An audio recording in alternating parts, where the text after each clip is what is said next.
हाय friends, एक बड़ा ही इंपॉर्टेंट इडियम है be in the eye of the storm. Be in the eye of the storm, आइए इस इडियम का मीनिंग समझते हैं। It means to be in the midst of a controversy और डिसएग्रीमेंट, किसी विवाद के बीच में होना, यानी किसी विवाद में फंसा हुआ होना, उसके बिल्कुल बीच में होना। To be in the middle of a difficulty, किसी मुसीबत के बीच में होना। चारों तरफ से आफत है, चारों तरफ से मुसीबत है, चारों तरफ से बवाल है, लड़ाई है, झगड़ा है, असंतोष है, असहमति है, विवाद है और आप उससे घिरे हुए हैं। तो विवादों से घिरा होना, मुश्किलों से, मुसीबत से घिरा होना। स्टॉर्म आप तूफान को कह सकते हैं।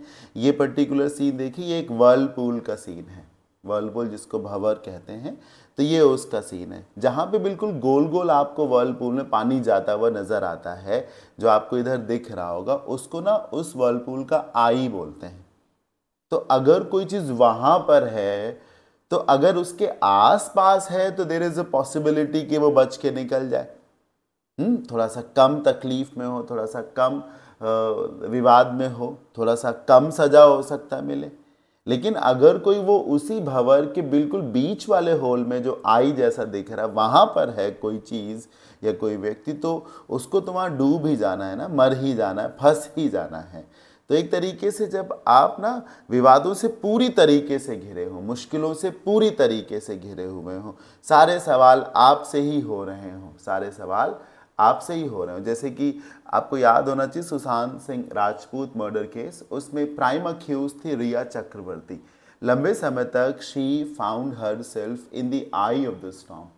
सारे कैमरे उन्हीं की तरफ थे, सारे न्यूज़ चैनल्स उन्हीं को ही कटघरे में खड़ा कर रहे थे। आई एम नॉट सेइंग कि वो जिम्मेदार थी या नहीं थी, लेकिन मैं एक बात बता रहा हूँ कि जब आप चारों तरफ से मुश्किलों से, परेशानियों से, विवादों से, कंट्रोवर्सी से घिर गए हों, राइट। एग्जाम्पल से समझते हैं। Losing match after match, the coach of the team is now in the eye of the storm. एक के बाद एक मैच टीम हारती चली जा रही, जिसकी वजह से अब सवालों के घेरे में कौन है? कोच है। And many fans are asking him to step down.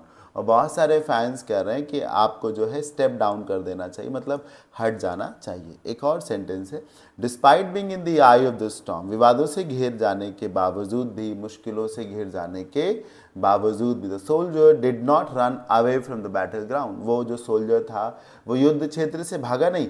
Instead he gave the supreme sacrifice. चारों तरफ से दुश्मनों से घिर जाने के बाद भी वो बहादुर योद्धा मैदान छोड़ के भागा नहीं, बल्कि उन्होंने सर्वोच्च बलिदान देने का प्रयास किया, दिया।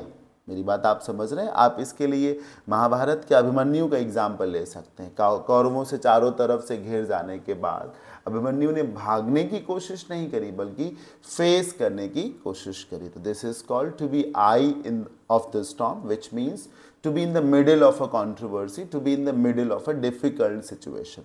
आई होप आप सभी को ये ईडियम ज़रूर क्लियर हो गया होगा। कैसा लगा आज का ये सेशन मुझे ज़रूर बताइएगा। मिलते हैं नेक्स्ट सेशन में। Till then keep learning and thank you for watching.